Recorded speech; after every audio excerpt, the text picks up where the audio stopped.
What's good, y'all? It's Nate Thompson here with No Agenda Podcast. What we're talking about today is baseball, a little bit of college, a little bit of pro ball, right?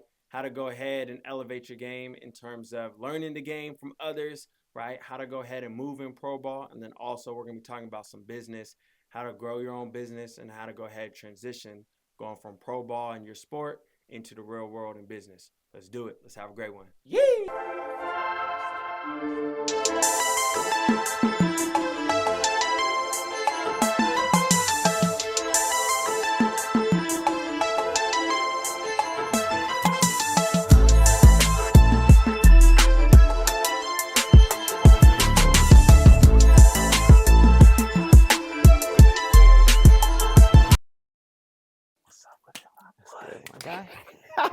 It's been way too really long out here, bro. Man. Feel it though. I was like, I don't want to get up at 5 o'clock anymore. And grind, bro. You know the grind. That's what it is. Yeah, a lot of people don't know it, bro. A lot of people don't realize the true. They think practice, like when you just show up, is just the practice. No. It's all day, every day. What are you hitting? Not just BP. It's also glove work, speed and agility, lifting, eating right, sleeping right. You feel me? It's all these different things, right, all into one, and then you get the final product.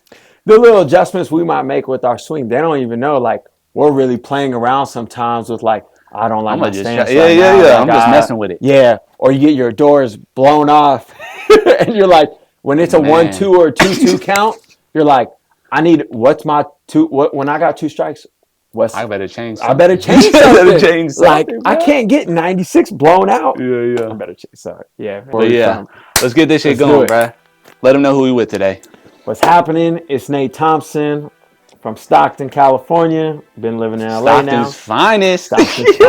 Yes, sir. Where we at? We're in LA. Yes, you know, city where things happen all the time. He ain't lying. All the time. City's moving. Doesn't sleep. It's facts. It sleeps a little more than Miami, though. Man, I never been, bro. Yeah. I forgot. This man been all over, bro. He just got back from Paris. Oh, he been working, though. He been working, grinding. Making moves. Yes, sir. That's how you got to do it, though. Yeah, man.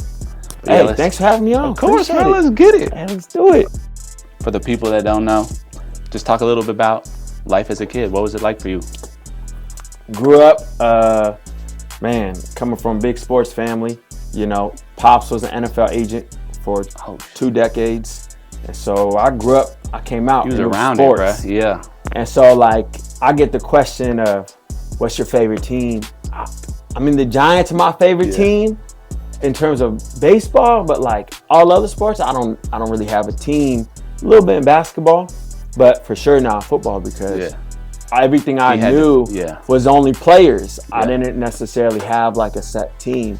But yeah, as a kid, you know, Pops was an agent, so when you get in trouble and Pops isn't there, oh man, when he gets home, like that was the worst. When you get sent to the office and you got to call your parents. The principal coming. I would pray, like, let me call mom. Please, mom, answer. No way. You know, early on, I was in trouble a lot. Yeah.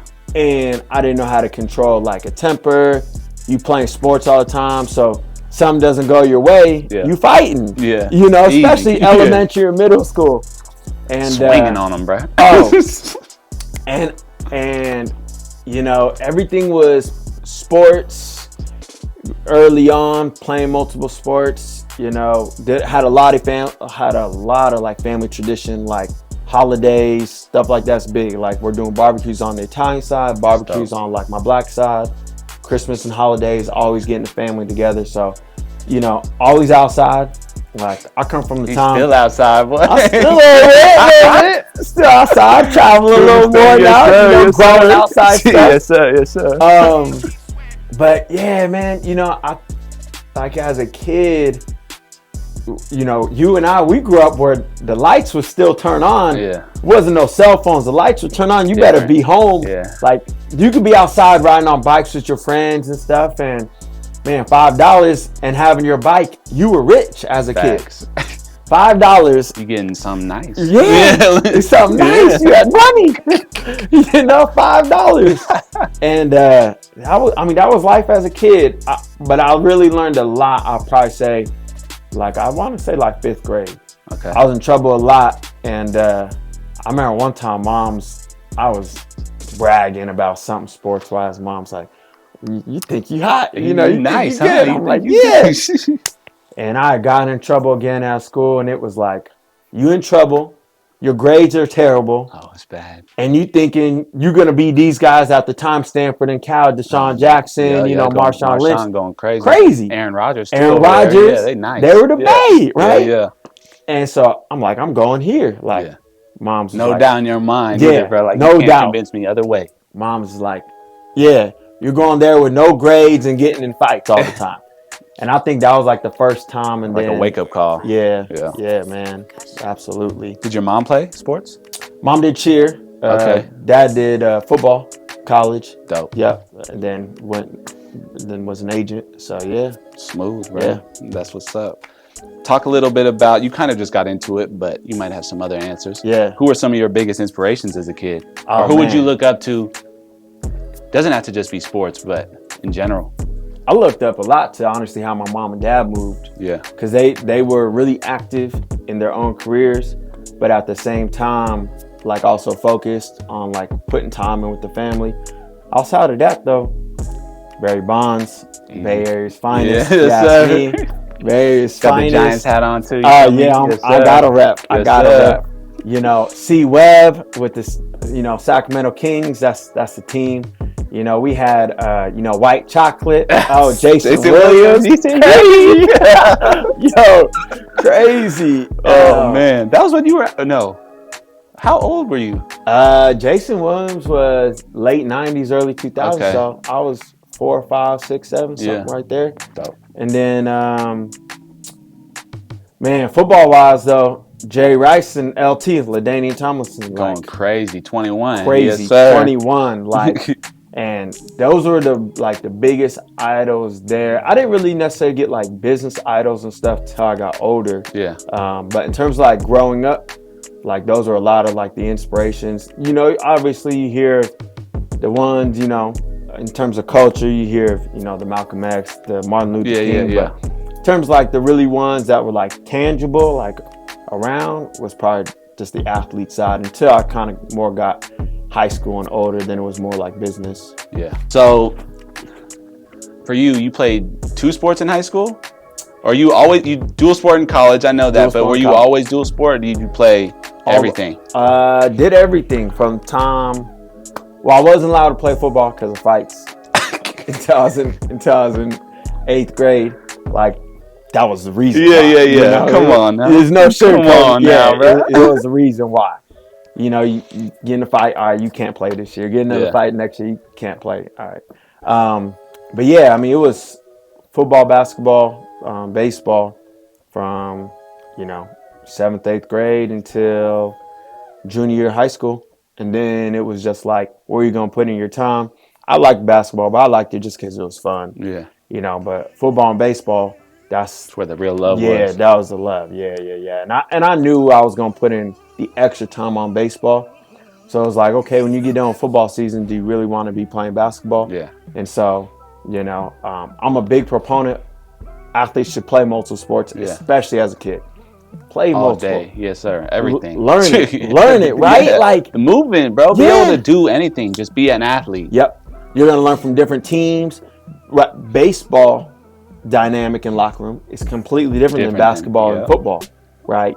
And you have also different personalities on some of these sports too. Facts. And so I think that was my favorite part was you have football season. You would have a whole lingo on football. You gotta switch it up. You gotta switch it up, right? Yeah, completely different. And so, multiple sports, football and baseball primarily. And then even senior year, still same too. You played on in college, right? You played and then 2 sports. Yeah, Calu? College. Calu. Yes, sir. Yes, played sir. Calu. So did both.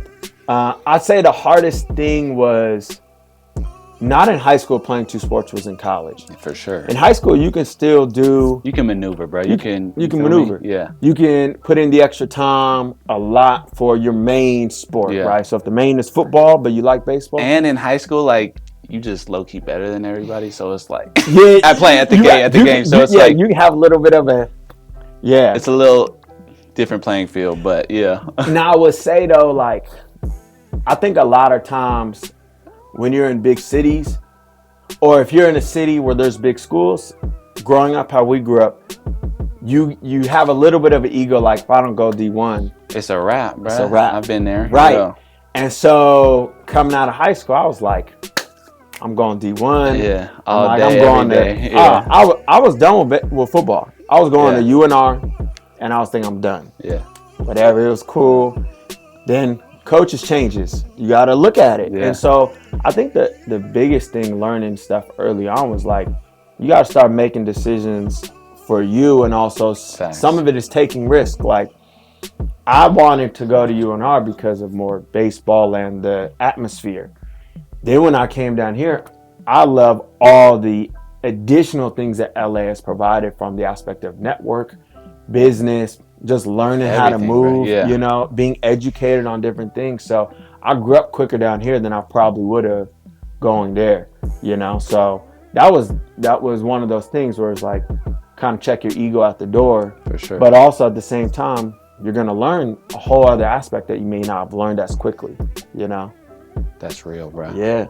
Yeah. So kind of like building off what you just said of throwing away the ego. Yep. You played pro ball too, so right. There is no room for ego, really. Like everybody has it in baseball, but at the same time, you got to just be able to, I don't know how, just really lock in, bro. Yeah, but what I'm going into is talk about how you got into pro ball and just what your experience was with that, and just what did you learn from it? So the first thing I'd say is, I think in life, we have moments of conviction, not in a bad way, but in a good way. Conviction from the aspect of, you got to stand on your decision for yourself. So the first time I probably really recognized it, I think I was a senior in college. I had just finished, I was playing football season, and my trainer at the time, he was like, do you want to play more outside of this, or you kind of just want to be done? Away. And I was like, no, I want to keep playing baseball. And really, it was the decision of, okay, well, if I want to keep playing, I may have to transfer, right? And the transfer was more of, I need to put in more time on baseball. Yeah. I'm not ready. Get your reps up. Right? I'm not ready right now. And this is coming from someone who's about to be a senior, right? So, finished my senior year playing football, grad transferred. Once I grad transferred, I was like, I need to get the reps, and I need to go ahead and get out there again. Not on the aspect of just summer ball, but like the reps actually of playing. Yeah. And so once I grad transferred, that was like the first decision of like, yeah, I'm going to keep playing because I believe I can go pro. You had a lot of room for growth too at that time, I feel like, on the field, because like you said, your main focus was on football. Right. So it's like, I'm going to fully lock in on this baseball, because you had all the tools. Now it's just, let me get the reps in. Let's see what happens. Exactly. Like, come on, bro. It was exactly that. And that was the transition, was all of a sudden you went all in. And that's why I say, like, you should be playing multiple sports in high school. But to a certain degree, I understand how if you do lock in, it will propel you in a certain way. There's also timing to that, though. Like, yeah, that's a good point. The way I usually put it with baseball players, it's like, you'll know when it's time to lock in. When you got a bunch of scouts calling or something like that, and it's, yeah, I'm good at basketball. Right. I'm good at football too, but at the same time, like, I'm not even really locked in on this baseball and I'm getting calls. Yeah, might be time. Right. Yeah, you feel me? Like, and when you got people posing the question instead of telling you. Yeah. When you have people saying, hey, you need to quit this and just focus on baseball, versus, hey, like, how far do you really want to go with it, right? Because I see this. Yeah. Right? So that was more the thing with me, was people started to pose the question versus, well, you just need to give up baseball or just give up football and focus on the other, you know? And at the time, once they started posing questions, that's when I locked in. And so after grad school year, I was like, cool. Got some looks from some pro teams, and I was like, you know what? I need to just get reps. Yeah. So at the time, like, baseball wasn't in terms of MLB wasn't affiliated with independent ball. Yeah. So the way Different times. different times. Switched up now, bro. Switch. So like I was trying to describe to people, it's like how Luka Doncic came from, you know, European basketball. Yeah. That's the independent ball in the US, Yeah. right? But like they have that league of NBA and European ball. Yeah. We didn't have that necessarily. So when I went to Pecos, I went strictly for, let me just get reps. You need the and reps, I needed bro. to learn what Yeah. this new system And just is like. For pro players, you know what it is. There's a certain day-to-day grind that you got to be able to. It's really every day, bro. Every day. And even when you suck, it's like, all right, I got to lock in and go crazy Yeah. today. There's time. You know what it is, There's bro. There's times. So, like, you go through it. If you were to sum it into one thing, you played in a bunch of places. Right. What would be the main thing you learned from your time in pro ball? Or, like, main piece of advice you give to kids coming up in your situation or that were coming out of college that don't really know? The draft's even less now, bro. It's 20 rounds. It's like they don't really know their future. So for that undrafted guy with a lot of potential where it's like, what would your biggest piece of advice or biggest thing you learned from that experience be? The first thing I'll say is you got to get the reps. Yeah. Go somewhere early on. Go somewhere where you're going to get the reps and play. You got to get the reps. You got to go ahead and make sure you're going to play. The other thing is too, you got to learn the game within the game of the level that you're at and also where you're trying to go. You got to understand how to move in it, and also what the other side of it is looking for. And then I'll say the other thing too is, so let's break down like really the schedule. Yeah. You know what it is. Come on. So if you're just getting into independent ball, pro ball, and you don't really know what that next step is, get into winter ball. Play summer winter ball. So if you got winter ball, then you got your spring training. You're going to get on somewhere. You're going to get a 40-man or not 40-man, but you're going to get an opportunity, invite to camp, something like that. Then you're going to play somewhere all season. So your invite to camp is going to be February, March. Yeah. Now you playing from April to September. Every day. Every day, bro. Monday, depending upon the levels, the only off day. No, now it's the whole indie ball and minor league scene adopted the minor league schedule. So now it's 6 days on, Mondays off, which is usually a travel day. Yes. So Yeah. Exactly. And then once you're done, you know, you take a month off or a certain period of time off. And so I'd say learn the schedule. Facts. And you got to change how you work depending upon how bad you want it, where you want to go. Like, and the way I look at it is, you should be looking at things in 2-year increments. Are you moving up in 2 years? Are you making adjustments? So one thing might be your nutrition. Yeah. A thing I learned early on was 2019 going into pro ball, I was outside still every weekend. But I would be at workouts. So workouts would be, so this is the other thing people don't realize. When you finish college, workouts now on you. Yeah. So who's your trainer? Where are you getting your work at? You got to find that out. How you going to get your lifting? I'm a big advocate for it. I think you should have a gym to go to. And if you're not going to pay for like a fitness trainer, like speed and agility and weight training, you need to pay for a hitting trainer. Something. Find your flaws, bro. Yeah. Like whatever you lack in, that's where you need to put your time in, while also rising up what you're already good at. But your main focus is on your weaknesses. Yep. And you need to dedicate the time to it. Like, you got to figure out what that schedule is going to be like for you. And I don't think enough people look at it. You are busy.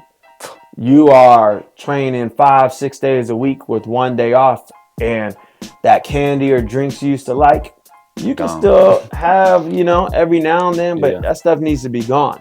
You know, because if you're not a drafted guy, what are you looking at? Stacked up against you, bro. Stacked up. A lot. And it's only getting worse. And if you're an 18, 19, 20 round guy and you get released. Same thing. You know, are you putting this stuff into your body? So you asked the question, what's my biggest takeaway from it? My biggest takeaway is, I'll probably say, ask questions from the coaches and from the other players that have been where you're not. Exactly. Like, my coach, my first year in Pecos, gave me the game on how to move an indie ball, right? And a lot of people don't get that though. A lot of people don't have that. That's a luxury of what he just said. There's a lot of managers. No, but really, I'm gonna let you finish. But there's a lot of managers that you just another body. But yeah, keep going. That's a good point. Yeah. And it's also knowing who you can trust. Facts. Too, and who you're gonna open up with. I'd say it's learning the game, and it's figuring out also how to move up and be dynamic. So what I mean by being dynamic is if you don't play a certain position, you might have to learn another position. That's real.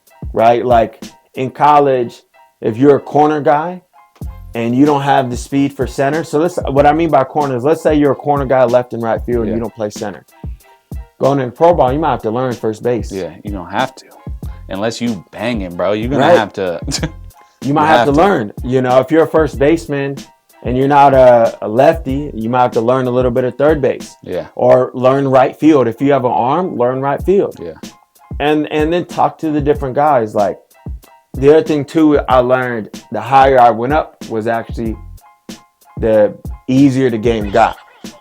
So one thing I learned was Boog Powell, right? Played with the A's. Big leaguer. Big leaguer.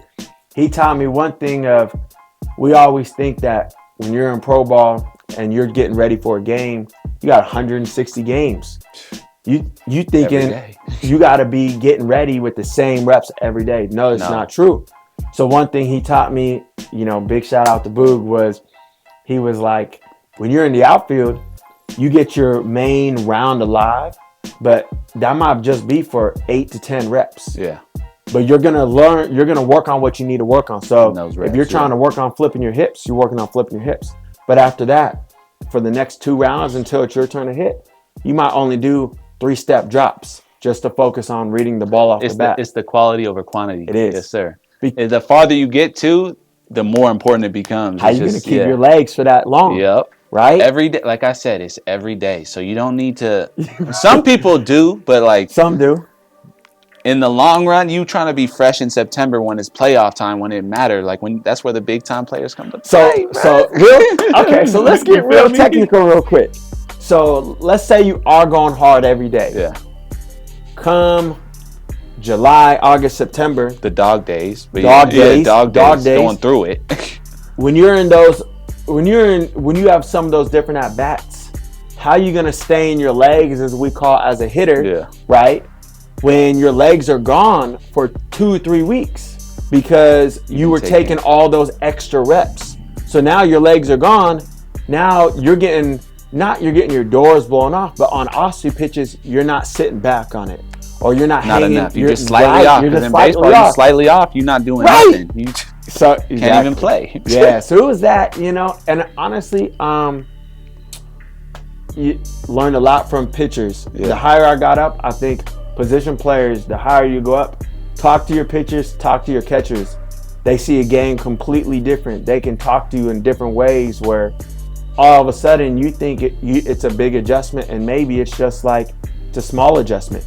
It might just be how you're seeing a certain pitch, and next thing you know, you're back on again. And so I think that's what I learned most was talking to different guys that I didn't talk to in high school and college.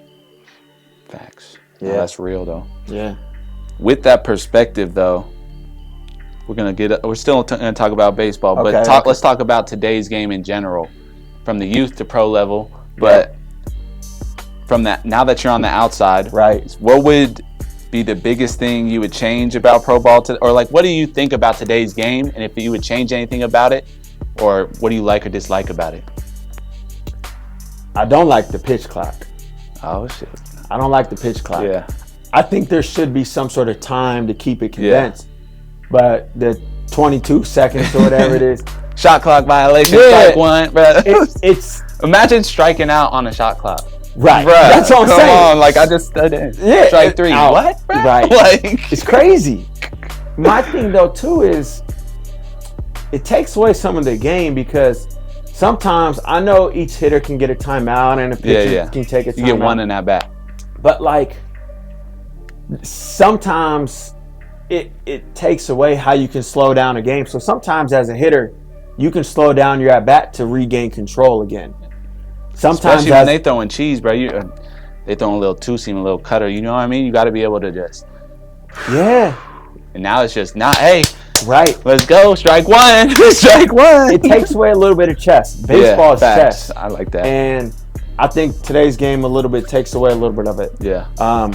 I do like how the pickoffs you can only have a certain amount. I do like that. Runners, it does help the runners. Helps the runners. But I think the pitch clock actually helps the runners more because you can time manipulate. Right, you can time the jump. On a youth level, I want to talk about the youth level a little bit. Like, I think the youth is taking they're taking the game a little bit too seriously at a young age, where it's like European football or soccer, as you call it in Europe, right? Like, they you have these academies, right? Rip, bro. Like, 7 years old. Yeah.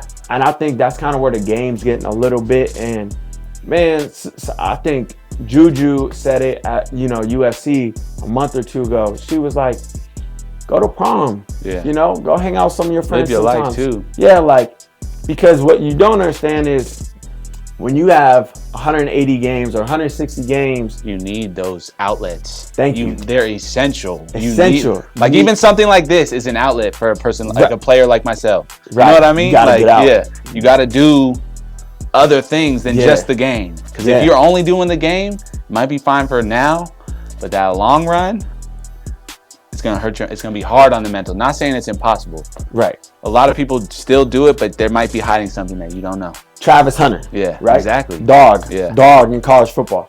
He said literally one of his outlets is fishing. Yeah. I don't really fish too much. That's not really my thing.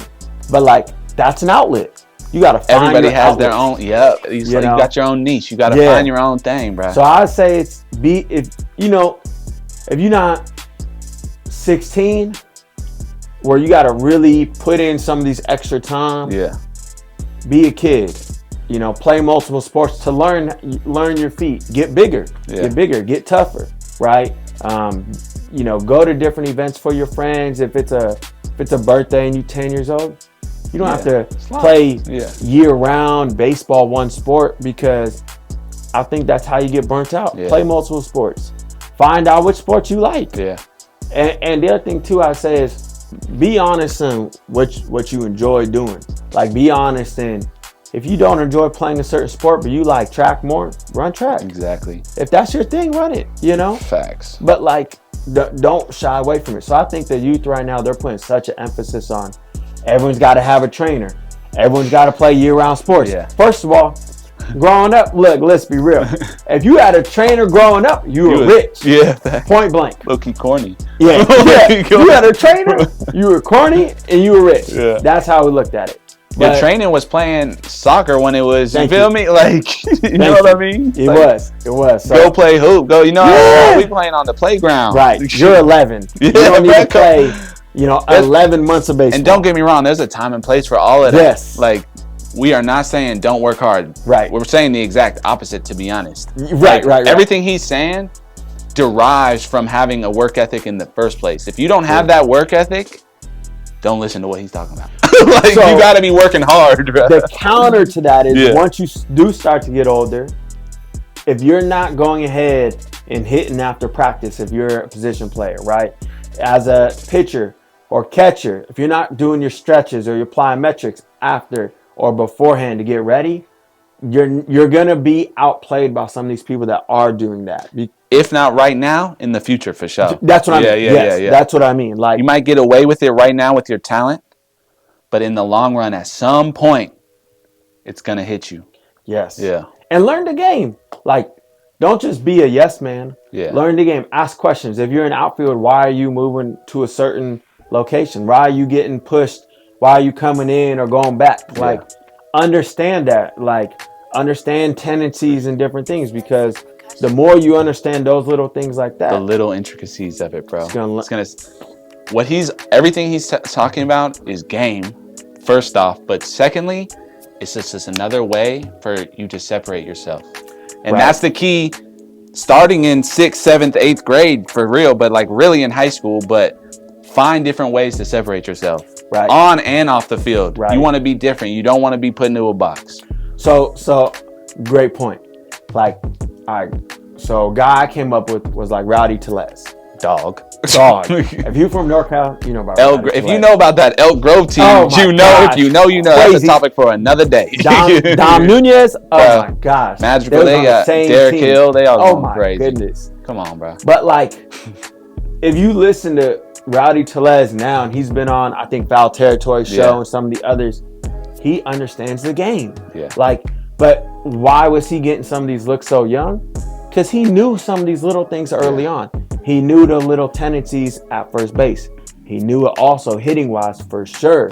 So it's little things Separators, like that. bro. Separators. These little, like I said, the little intricacies you're talking about, if you can start that from a young age and you continue to play past high school, past college, pro ball, those little intricacies are what's going to separate you. And the pros, the guys in the big leagues, for the most part, are masters of those little things. Okay, so you bring up a good point.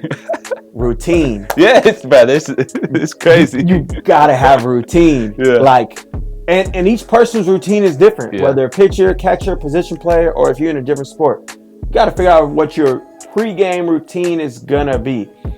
If you're the guy, you gotta lay everything out. You gotta lay it out. Yeah, that's fine. But like, you gotta put figure your out, sock on at first. Right. I'm putting. You feel me? Like, if you gotta have, gum or a can of something. Yeah, something. You gotta find a way. You gotta find a way. But like, you gotta have a routine, and you gotta figure out what gets you right, because the more you play, you gotta understand, like, the higher you go and the older you get, your body's going to go ahead and have more injuries, going to be banged up more. Facts. So you got to know what gets you right. In high school compared to college and pro ball, 80% changes. 80% in pro ball, you might not have legs really for a couple games. Okay, so then how do you shorten things up where you can just put the ball in play? Find a way to ball with what you got today, that day. How do you go ahead and, if you're an infielder, make sure you take away a ball hit backhand or a gap, or if you're in the outfield, how do you pinch something because you're like, my hamstring is really tugging right now, but you know what? I know some of these tendencies that these guys are doing, so you still are making the same amount of plays. Yes, so you got to have the routine, you know? Yeah. We could go on for days. Days. I don't Let's keep going. I'm going to transition it a little bit. We're going to get off ball right now. Just talk a little bit about what you've been up to since you hung it up. Like It's a good point. This man does everything. First off, whenever I think of Nate, he trending up. That's all. He's just a man of many talents. I appreciate you. Yes, sir. So I'm gonna go back real quick. Now I'm gonna answer your question of what I'm doing now. So I think when you in high school, be curious. That's the word I would use. Be curious. Don't be closed door. I don't whether you come from a hood background or wealthy background, middle class, just be curious, right? Like, figure out what some of your interests are. Be open to hearing different things, and really that's what started it. Coming to school and college, did the normal stuff, work on campus for the event center, little things, little side gigs. Right. Did the catering, did a little valet stuff. Yes, right. But honestly, it was the curiosity. Yeah. So because of the curiosity, got me started in entrepreneurship and startups. So a lot of times people talk about entrepreneurship, but when I talk about it's more like different businesses and different industries. So I got started junior, senior year, just working for almost like a WeWork, an incubator space, just as a college student. Yeah. And the first thing they were saying was just come to a lot of startup events. Now, when you do that, you're going to be around when you 19, like-minded 20. people. You Even if like-minded they're older, people, but now they're older, so the right environment. you learning, right? And the biggest thing I learned at that age was asking questions. And don't ask for money, ask questions, right? That's a piece of game I get. That's a ball right there. Don't ask for money, ask questions. Like, what are you working on? Yeah. How did you get into it? What's some of the problems? How can someone my age kind of get started in this field? What were the steps you took? You feel me? Right. because by asking those questions leads to them wanting to give information. Yes. So when you get that information, even though you're in college, you start to digest it. And so that's what I did early on. So because of that, though, I ended up getting an opportunity to work with a nonprofit. So I work with a nonprofit that taught entrepreneurship and business to elementary and middle school kids. Yes, sir. And then it was like, wait, I can learn a little bit of things. And so honestly, being done with ball now, like when I first got done, I was still running my marketing company with my partner. So, biggest thing we were doing, you just learned it on the fly. Yeah. I didn't take it's like that sometimes, yeah. bro, for real. Look, hey, you got to find a way. Whether you go to college, you get drafted, from high school, you go from junior college, what you do, may not be what you learned in school. Just get that out right now. But just be curious to learn, because I was running the company while I was doing pro ball with the goal of, so I think a lot of times athletes, we stop playing because of money or injuries. So if you can eliminate the money aspect, then it comes down to injuries. Yeah. Well, if you have enough funds to supplement the health and your longevity in the game, now you can play your sport for a long time because of it. And so that's what I did. So being done, ran a marketing company for 5 years, then kind of stepped away. Now focused, since I've been done, done a lot of stuff on the production events. So a lot of stuff in terms of, music and, holiday and nonprofit events that we've been putting on. But the main thing lately has been working with the VC company, in terms of real estate tech, some blockchains and software development. And then now working on an accelerator. So I've been running an accelerator program for some time now. We're working with cosmetic companies. Dope. Right? And giving business like budget management, budget optimization, and kind of business management training to beauty schools. Yeah. So that's really kind of one of the things we're working on right now. But Dope. That's what I've been doing since being done. He hitting on different topics too. That's the main thing you should take away. Like, this isn't just sports. It's just, he has a wide range. He's versatile. That's the best way to put it, bro. And that's the point. Not saying everyone needs to be like that, but a lot of people, it comes back to the point of talking about on the field. Like, if you're going to get that chance and you're not getting a lot of opportunity, you got to find a way to be versatile. You do. That's what you've been good at your whole career, not just in sports. Right. Off the field as well. And the biggest, if you were to hear anything you just said, be curious, be open, ask questions. Yep. Be around people that know more than you. You don't think you know everything, and just be open to it. And look, it's gotten you this far, and I know it's going to take you to even bigger places. You feel me? Man, you bring up another good point. Gosh, you're hitting on these points. Like early on when you young, we might be young. Younger. Yeah. You younger. When you just getting done with, high school, and you in college or just getting out of college, be in multiple things. Try it out, right? Exactly. Try out different industries. Learn it. Like, you never know what you're going to like, bruh. Yeah. Like, for real. And get into industries to learn the skill. For like example. So that's a good point. If you don't understand sales, get a sales job. So the reason I say get a sales job is because have someone pay you to learn the job. Oh God, that's real. That's real. Pay me to learn it.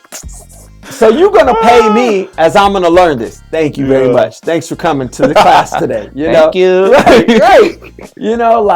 Do that early on, because a lot of those things will give you guidance and opportunities later on. For example, like when you get involved with multiple startups or multiple industries or have multiple jobs when you're young, those are other things that you can leverage when you start to get older, because those people have now gone on to different places. Fact. So now those are other opportunities for you and other people that can vouch for you. So if you mess up, first of all, you're going to have more opportunities. The counter to that, though, is if you hold your own, people are going to notice that and want to give you more opportunities later. So just think about it in that aspect. You never know where somebody's going to end up either. No. You could be in that field. They doing the same thing as you. They might be in sales right now. that man might be doing something you never even thought of years later. And it's like, that brings me to a whole nother point. Like, don't burn a bridge. Don't, you feel me? Like, do good work. For real, for real. So let's give game outside of sports real quick. Communication. Like, communicate your stuff. You know, be alert. You know, let people know if you got some family stuff going on and it's kind of bothering you, let them know, because if not, if you fire off on someone or you do something in the wrong way, if you have drama, then people don't want drama around them. So they need to know, like, you don't got to tell them your whole stuff, but if it's really tugging on you, let them know a little bit, so at least they're in the know of, hey, right now I'm just a little bit more quiet, or hey, it's not a good time, or hey, I need a little bit of time away. If not, people might go ahead and it might hurt you, you know, and they definitely don't want drama. And definitely in sports, people don't want locker room drama. If you're a bubble guy, if you have locker room drama, you'll be the first person to go. That's facts, bro. Be the first person to go, you know. Nobody want to be around that, bro. Like, good or bad, team could be winning. It's like, this dude is hella negative. Right. And on the baseball side, find different things that will have your older teammates vouch for you. So figure out who the OGs are on the teams, especially in college and in pro ball. Figure out who the OGs are and figure out, like, the different things that are some of their interests, because if you know that that's an interest and that's one of your interests, they might vouch for you in terms of getting you, maybe not extra playing time, but letting them know you're a good locker room guy. Letting them know, like, hey, you're a good bubble guy because you can play multiple sports, or not multiple sports, you're versatile in the field. Or maybe they see something now that they're helping you out, and when another coach or someone's talking to them, like, I don't know, in this situation, what about this? They might go ahead, because they have that voice, can be like, hey, I like this guy in this situation. Next thing you know, you don't even know he's the reason you got that situation. Everything you're saying too, there's a straight correlation between not just baseball, but just sports. All the stuff he's talking about, and life in the real world, bro. So like all these experiences you're talking about, I know have taken you into the real world. Business, entrepreneur stuff, finance, everything you do, everything you're a part of, it's from that learning mindset, that growth mindset you had when you were a player. Not just in football, but baseball too. That's a good point. Yes, absolutely. Yeah. All right, we're getting close to the end right now, but if you were to give any big piece of advice to entrepreneurs, not just take away the athlete aspect of it. I mean, they could have played sports, but if you just had main piece of advice for somebody that's wanting to be an entrepreneur, what would it be? That's a big question. It could go so many different ways, but early on, if you know, just getting done high school, just getting on college, early 20s, stuff like that, do as many multiple jobs and industries and get into them. Figure it out. Learn it. And a lot of people say, oh, don't do things for free. Look, maybe to start, bruh. You gotta get in. Sometimes doing something for free gets you access to something that's gonna pay you. And that's the thing I always say is, you know, look at some of those things. And I'd say take risk. Take risk. Figure out, especially early on, like what your interests are. And ask a lot of questions to people. Like, if you're in a room and you're not the smartest, ask questions to those people and let them know some of your interests. You don't have to tell them that you're great in something, but just let them know what some of your interests are, or at least ask them a question about what they're doing, so it triggers something in their mind. Right. Fact. I'd say those two things. And if it's on, that was non-athlete side. Okay. Just in general. Okay. Let's wrap it up right now. What's the future look like for you, bro? Like, if you were to talk to your future self, what you trying to get into, bro? I know you're doing all these different things, bro. Man. So he hitting on the time will tell. Yes, sir. I think VC, working in venture capital, is something that's in my future a lot. What are some of your goals? Like, what are you trying to? Man, get into? So one of the goals is this nonprofit been working with Cause, just trying to go ahead and do more like mission trips. So each year we go ahead and bring clean water systems to a different country. So I think that's another thing, how to do that a little bit more. Getting into venture capital. I'd say the third thing is probably like doing more things with the accelerator. Yeah.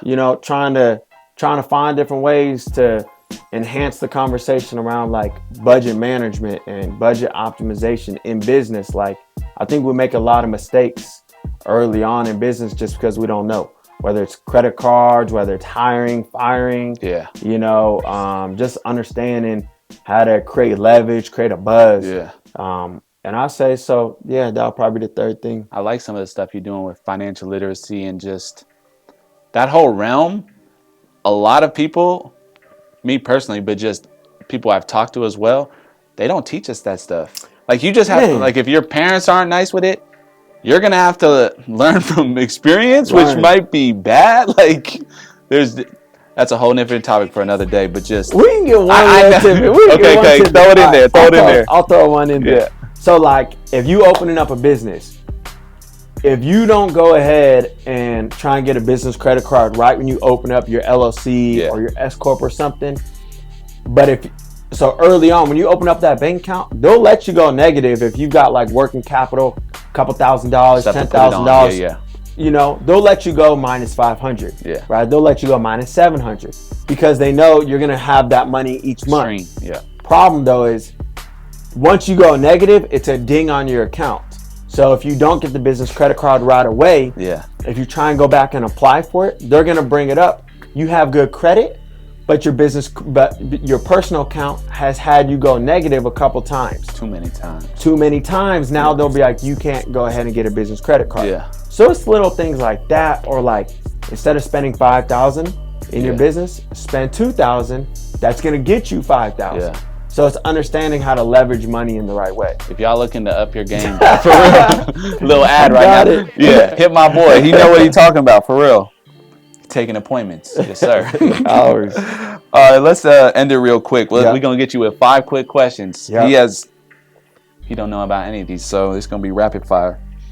Let's start it off with, what's your favorite food spot out here? What's if someone never been to SoCal or LA, where you taking them, bro? Put me on game. Come on. Man. There's so many options. Could be anywhere. Man. I probably got to go ahead and go Javier's. It's like an upscale Mexican spot out here. It's great. I probably got to go Slab if you guys want some like good barbecue. It's like Houston made. So like the dude is from Houston. You got to get there before about 3:30. Oh, it's going to be that. gone. Yeah. Or I say some Mexican, gotta give a shout out that Mexican food we in LA and Cali. Birria San Marcos. Okay. Look, just try it. Then just come back and look. Hey, can't go wrong. Go wrong. Yeah, those are my 3 spots. For sure. All right. Name your top 5 MLB players of all time, like your personal favorite. Who are you looking up to? Who did you admire as a kid? Just like your top 5, bruh. Barry Bonds. Easy. I knew that was one. That's number 1. Ken Griffey. Okay, the kid. I probably gotta go. Man. Pedro. Ooh, okay.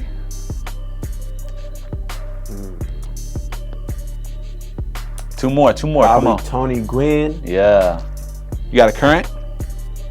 Current? Yeah. My current will probably be Shohei. Okay. That dude is unbelievable. He different, bro. Like, I can't even in go LA now too. Yeah, bro. It's different. Unicorn. He got some different It's different. What he does, the pitching and stuff. Like, you got different guys that can play and have been greats. Like. And he making it look easy. Bro.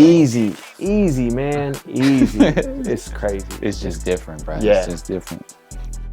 Name your favorite books. I don't know how much of a reader you are, but if somebody was watching this that likes to read, so I got 2 books. Okay, you got 2. I got 2 books. Tipping Point and Outliers, both about the same person, Malcolm Gladwell. Okay. He's an economist. So he basically gives you things that you already know in life or events that have already happened, and give you an economic view on it. So give you an outside view. Different perspective. Yeah. I'll say, probably those 2 books for sure. Dope. Yeah. That's what's up, bro. I like that. That. Name your top 3 music artists of all time. Oh, man. You could do an all time and a current if you want to. I go Eminem. Ooh, I was not expecting that. Yes, sir. Wheezy. Okay. Ooh. Number three. All time. Like some who I play, I'll probably go Meek. Okay. I'll play Meek. Tough. All the time. Like you can go to greats like Pac and Biggie. Yeah. But in terms of like who I actually play, like your personal favorite, bro. Yeah. That's a good one, bro. Yeah. Heard like that I'm list. playing That's a good those. one. Yeah. You know, I like a little bit of MO3 before he died. Yeah. He had good stuff. But those 3 crazy. Solid list for sure. Yeah. But just for anybody watching, Yep. What's your main message or main takeaway? What's your biggest piece of advice? Anyone trying to make it or anyone on the come up, you feel me? So I say I'll use a phrase, which is my favorite phrase, and then I'll kind of give like the part 2 of that. My phrase would be walk by faith, not by sight, which is a religious phrase from the Bible. That's what I stand on. But I'd say also goes to the aspect of conviction. You're going to have points in your life and in your sports journey and, you know, just in business in general where you got to go ahead and make decisions for you and then the betterment of you and what might be best for you. And you need to make that decision, stand firm on that decision. Yeah. It may not be easy. You may have to go away from it. You might have to check your ego. You know, it might really hurt some things at the time, whether it's personal or sports related, but you have to make some of those decisions. So I'd say stand firm in that and take the risk. Like, you know, if you're an athlete and you don't have a trainer and you know you want to get somewhere in college and maybe hitting is your thing or, you know, maybe flexibility is your thing. Look at getting a summer job, saving up money just to get that trainer to make you better in that, because the quicker you can make some of those decisions, the further it'll start to get you. And the new people that move like that, it'll get you around. So that'd be what I'd say. If there's a will, there's a way, bro. That's right. Like, for real. That's right. But yeah, bro. That's how we do it. Appreciate you coming on this. Let's do it. If you like what you see, DM, subscribe, let us know. Let us know what we could do. Absolutely. Who you want to see on. That's right. You got anything for the people? You got any shout outs? Man, appreciate this guy right here. Like, look, he's really going ahead and kind of changing the game, trying to give you guys some knowledge, especially the youth, you know, people going through different changes as an athlete and in business right now. Like, really pay attention to some of the stuff that he's saying.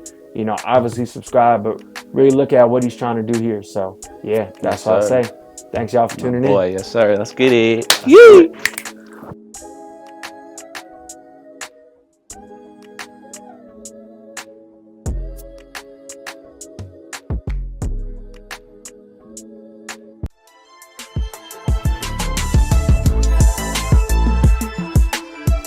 Mama, I made the network.